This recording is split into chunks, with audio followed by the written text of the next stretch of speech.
নমস্কার। গল্পের ঝুলিতে সকল শ্রোতা বন্ধুদের স্বাগত জানাই। আজ আপনাদের জন্য গল্পের ঝুলিতে রয়েছে মানিক বন্দ্যোপাধ্যায়ের লেখা অন্ধের বউ। গল্পটি ভালো লাগলে একটা লাইক এবং কমেন্ট করে জানানোর অনুরোধ রইল। আর চ্যানেলে নতুন হয়ে থাকলে আরও গল্প শোনার জন্য চ্যানেলটি সাবস্ক্রাইব করতে কিন্তু ভুলবেন না। তাহলে চলুন শুনে নেওয়া যাক আজকের গল্প। বিবাহের 1 বছর পরে ধীরাজ অন্ধ হইয়া গেল। চোখের একটা অসুখ আছে, বড় বিপজ্জনক অসুখ। চোখের ভিতরে চাপ যাতে বাড়িয়া যায়, অবস্থা বিশেষে একদিনের মধ্যেই মানুষের দৃষ্টিশক্তি নষ্ট হইয়া যাইতে পারে। আগের দিনটা ছিল বিবাহের বার্ষিক তিথি। রাত্রিটা দুজনে জাগিয়া কাটাইয়া দিয়াছিল। সারা রাত কয়েক মিনিটের জন্য চোখ না বুজিয়া প্রতিদিন সকালে একেবারে সূর্যের মুখ না দেখিলেও রাত জাগাটা তাদের অবশ্য বেশ অভ্যস্ত হইয়া আসিয়াছিল। বিবাহের প্রথম বছরে রাত 2টোর আগে ফিসফিসানি শেষ হওয়াটা সাধারণ স্বামী স্ত্রীর পক্ষেও স্বাভাবিক নয়।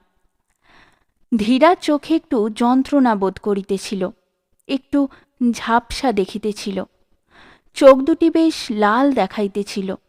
কিন্তু বিবাহের তিথিকে যথাযোগ্য সম্মান করার উৎসাহে ও সব সামান্য বিষয়কে তারা গ্রাহ্য করে না। সুনয়না বলিয়াছিল, তাই বলে আজ রাতে ঘুমোতে পাবে না, কাল সারাদিন ঘুমিও, সব ঠিক হয়ে যাবে, আমারও তো চোখ জ্বালা করছে। তবে একটু সেরকম নাচ দেখাও। চোখ বোঝো। পরদিন বিকালের দিকে ডাক্তার ডাকা হইল। তারপর তাড়াহুড়া ছুটাছুটি করিয়া অনেক কিছুই করা হইল, কিন্তু তখন বড় বেশি দেরি হইয়া গিয়াছে।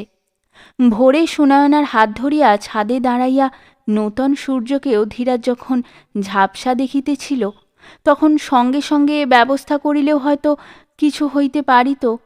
কিন্তু তখন কে ভাবিয়াছিল টকটকে লাল চোখ, যন্ত্রণা, ঝাপসা দেখা চোখের মধ্যে আলোর ঝলক মারা এসব অন্ধ হওয়ার ভূমিকা? ওসব তারা রাত জাগার ফল বলিয়া ধরিয়া নিয়াছে। বিশেষজ্ঞ অনেক রকম পরীক্ষা করিলেন, কিন্তু অপারেশন করিতে অস্বীকার করিলেন, বলিলেন আর কিছুই করিবার নাই। পরদিন সকালে জগতের আলোর উৎস যথা সময়ে আকাশে দেখা দিলে, কিন্তু ধীরাজ সেটা টেরও পাইল না। তার চোখের আলো চিরদিনের জন্য নিভিয়া গিয়াছে। চোখের ডাক্তার স্পষ্টই বলিয়া দিয়াছেন, রাত জাগা ধীরাজের অন্ধ হওয়ার আসল কারণ নয়। রাত না জাগিলেই অবশ্য ভালো ছিল, কিন্তু তাতেও যে ধীরাজের চোখ বাঁচিত, তাই বা জোর করিয়া কে বলিতে পারে? এ বড় সাংঘাতিক অসুখ। কত লোকের চোখ নষ্ট হইয়া গিয়াছে, কিন্তু মানুষের মন কি সহজে এসব যুক্তি মানিতে চায়? সুনয়নার কেবলই মনে হয়, ওভাবে জোর করিয়া স্বামীকে রাত না জাগাইলে চোখের অসুখটা কখনো এত তাড়াতাড়ি এরকম বাড়িয়া যাইত না। অন্তত রোগের লক্ষণগুলিকে রাত জাগার ফল ভাবিয়া নিশ্চয় তাহারা অবহেলা করিত না। সকালবেলায় চোখের অবস্থা দেখিয়া ভয় পাইয়া তাড়াতাড়ি চিকিৎসার ব্যবস্থা করা হইত। ভাবে আর চোখের জলে সকালবেলার আলো এমন ঝাপসা দেখায়, যেন সেও আধা আধি অন্ধ হইয়া গিয়াছে। সেই ঝাপসা দৃষ্টিতে স্বামীর বিকৃত মুখখানা দেখিতে দেখিতে সে হাউমাউ করিয়া কাঁদিয়া ফেলিল। ওগো, আমার জন্যেই আমাদের এই সর্বনাশ ঘটল। ধীরাজ মরার মতো বলিল, তোমার কি দোষ? সুনয়না সজোরে নিজের কপালে করাঘাত করিয়া বলিল, কার দোষ তবে? কে তোমার টকটকে লাল চোখ দেখেও তোমায় ঘুমোতে দেয়নি? সকালবেলা কে তোমায় বলেছে একটু ঘুমোলেই সব সেরে যাবে? আমি তোমার চোখ নষ্ট করেছি। স্বামীর চোখ কাকি হতভাগী আমি, আমার মরণ নেই। আমিও অন্ধ হয়ে যাব, নিজের চোখ উপড়ে ফেলবো।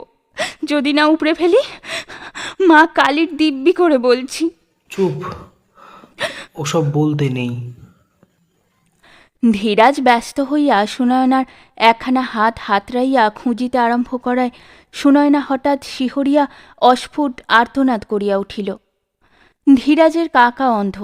প্রথম এ বাড়িতে আসিয়া তাকে প্রণাম করার পর এমনিভাবে আন্দাজে তার গায়ে মাথায় শীর্ণ হাত বুলাইয়া কাকা তাকে অভ্যর্থনা আর আশীর্বাদ জানাইয়াছিলেন। কি খুঁজছ, কি খুঁজছ তুমি? তোমার হাত কই? এই যে। তার একটি হাত নিজের হাতের মধ্যে গ্রহণ করিয়া ধীরাজ সান্ত্বনার সুরে বলিতে লাগিল, ওসব কথা মনে এনো না। তোমার চোখ গেলে আমি বাঁচবো কি করে বলো তো? এখন থেকে তোমার চোখ দিয়েই তো দেখবো।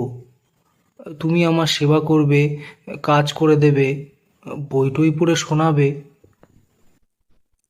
সুনয়নার হাত ছাড়িয়া দিয়া ধীরাজ তার মাথায় হাত বুলাইয়া দিতে থাকে।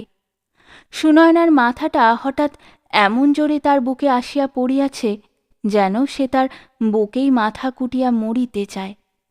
সে অন্ধ হইয়া গিয়াছে। সান্ত্বনা আর সাহস পাওয়ার বদলে সে নিজেই অপরজনকে বুঝাইয়া আদর করিয়া শান্ত করিতেছে।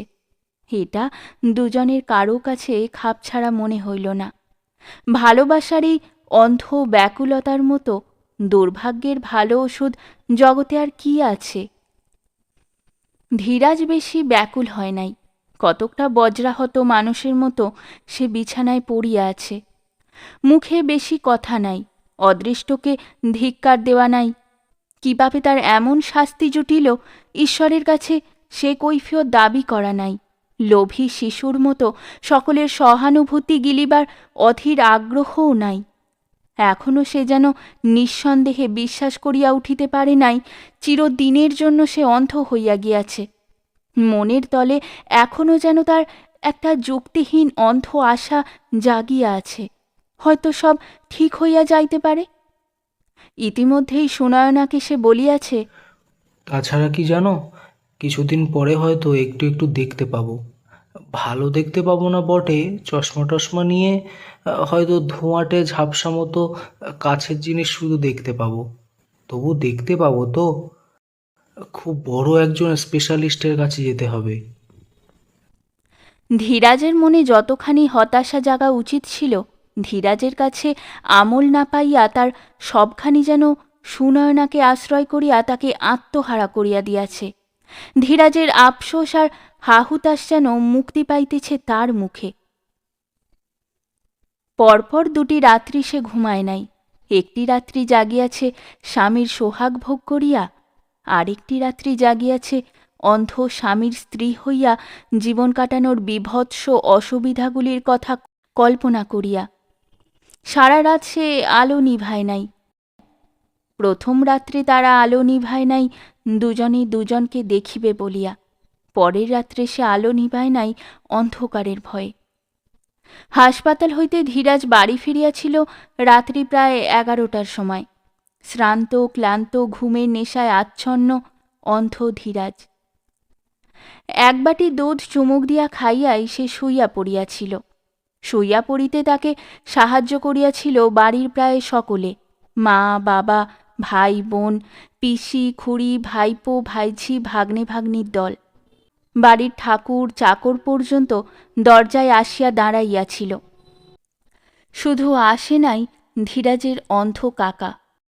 ধীরাজের মার মৃদু কান্নার শব্দ শুনিতে শুনিতে তখন সুনয়নার কানের মধ্যে হঠাৎ ভাঙা কাশির বেতালা আওয়াজের মতো কি যেন ঝমঝম করিয়া বাজিয়া উঠিয়াছিল। বিদ্যুতের আলোয় উজ্জ্বল ঘরখানা পাক খাইয়া অন্ধকার হইয়া গিয়াছিল। মূর্ছা নয়, মূর্ছা গেলে সুনয়না পড়িয়া যাইত, জ্ঞান থাকিত না। একটু টলিতে থাকিলেও সেইখানে দাঁড়াইয়া দাঁড়াইয়া সে প্রায় মিনিট খানেক চোখ দিয়াই যেন সেই গাঢ় স্যাঁতস্যাঁতে অন্ধকার দেখিয়াছিল। কানের মধ্যে তখন শব্দ থামিয়া গিয়াছে, বাহিরেও কোনো শব্দ নাই। সেই স্তব্ধতাকেও সুনয়নার মনে হইয়াছিল সাময়িক অন্ধকারের অঙ্গ।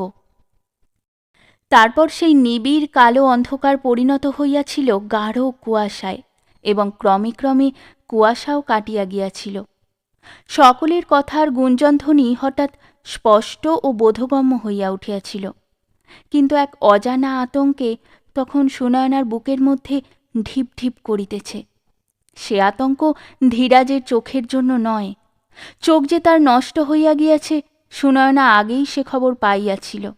অন্যমনস্ক অবস্থায় হঠাৎ কানের কাছে জোরে শব্দ হইলে কিছুক্ষণের জন্য মানুষ যেমন বেহিসাবি আতঙ্কে অভিভূত হইয়া যায়। কি জন্য আতঙ্ক তাও বুঝিবার ক্ষমতা থাকে না। চিন্তাশক্তি ফিরিয়া আসিবার পরেও সুনয়না অনেকক্ষণ পর্যন্ত সেই রকম একটা আতঙ্ক অনুভব করিয়াছিল। তাকে চমক দিয়া বাস্তবে টানিয়া আনিয়াছিল ঘর খালি হওয়ার পর ধীরাজের অস্ফুট প্রশ্ন, আলোটা নিভালে না? এ প্রশ্ন সুনয়না অনেকবার শুনিয়াছে। শোয়ার আগে আলো নিভাইতে তার প্রায়ই খেয়াল থাকে না। ধীরাজ মনে পড়াইয়া দেয়। কাল এই পরিচিত সাধারণ প্রশ্নটি শুনিয়া আকস্মিক উত্তেজনায় তার দম যেন আটকাইয়া আসিয়াছিল। ধীরাজ কি তবে ঘরের আলো দেখিতে পাইতেছে? ধীরাজ সাড়া দেয় নাই। তখন সুনয়না বুঝিতে পারিয়াছিল ঘুমের অভ্যাস বশে ধীরাজ ও কথা বলিয়াছে। ঘরে আলো জ্বালানো থাক বা নিভানো থাক, ধীরাজের তাতে সব সমান। বুকের অস্বাভাবিক ঢিপঢিপানি কমিয়া তখন স্বাভাবিক কান্না বুকের ভিতর হইতে ঠেলিয়া উঠিয়াছিল। কিন্তু ধীরাজের ঘুম ভাঙিয়া যাওয়ার ভয়ে প্রাণ খুলিয়া সে কাঁদিতেও পারে নাই। তারপর কখনো সন্তর্পণে বিছানায় উঠিয়া কিছুক্ষণ শুইয়া থাকিয়া আবার নামিয়া আসিয়া, কখনো এক দৃষ্টিতে ঘুমন্ত স্বামীর মুখ দেখিয়া, কখনো জানালার শিক ধরিয়া পাশের বাড়ির উঠানে আবছা চাঁদের আলোয় চেনা জিনিসগুলোকে নূতন করিয়া চিনিবার চেষ্টা করিয়া আর সমস্তক্ষণ আকাশ পাতাল ভাবিয়া সে রাত কাটাইয়াছে। ঘরের আলো নিভানোর কথা একবারও তার মনে পড়ে নাই। বেলা বাড়িলে কয়েকজন প্রতিবেশী দেখা করিতে এবং দুঃখ জানাইতে আসিলেন। আগে সুনয়না ঘর ছাড়িয়া চলিয়া যাইত, আজ সে উদ্ধতভাবে বিছানার কাছ হইতে শুধু একটু তফাতে সরিয়া দাঁড়ায়। এই সামান্য ব্যাপারে তার এমন বিরক্তি বোধ হয় বলিবার নয়। সকলের সমবেদনার গাম্ভীর্যে বিকৃত মুখ দেখিয়া আর অর্থহীন ভদ্রতার মিঠা মিঠা কথা শুনিয়া গায়ে যেন তার আগুন ধরিয়া যাইতে থাকে। একজন অকাল বৃদ্ধ সবজান্তা ভদ্রলোক যখন অদ্ভুত একটা আফসোসের শব্দ করিয়া বলেন যে অ্যালোপ্যাথি না করিয়া হোমিওপ্যাথি করিলে হয়তো উপকার হইত, তখন বাঘিনীর মতো তার উপর ঝাঁপাইয়া পড়িয়া আঁচড়াইয়া কামড়াইয়া তাকে ঘরের বাহির করিয়া দেওয়ার ইচ্ছাটা দমন করা কাল রাত্রে কান্না চাপিয়া রাখার চেয়েও সুনয়নার কঠিন মনে হয়। হঠাৎ সে শুনিতে পাইল তার গলার আওয়াজে তারই মনের কথা কে যেন উচ্চারণ করিতেছে, আপনারা এখন আসুন, উনি একটু বিশ্রাম করবেন। সকলে আহত বিস্ময়ে তার এলোমেলো চুল, ক্লিষ্ট মুখ আর বিস্ফারিত চোখের দিকে তাকায়। ধীরাজ ভদ্রতার খাতিরে বিছানায় উঠিয়া বসিয়া বিনয়ের হাসি হাসিবার চেষ্টা করিতেছিল। তার মুখের হাসি মিলাইয়া যায়। সকলের আগে কথা বলেন অকাল বৃদ্ধ ভদ্রলোকটি। চলো হে চলো, অফিসের বেলা হলো। ধীরাজের ছোট ভাই বিরাজ সকলকে সঙ্গে করিয়া ঘরে আনিয়াছিল। সকলে চলিয়া গেলে সে বলিল, তুমি সকলকে তাড়িয়ে দিলে বৌদি?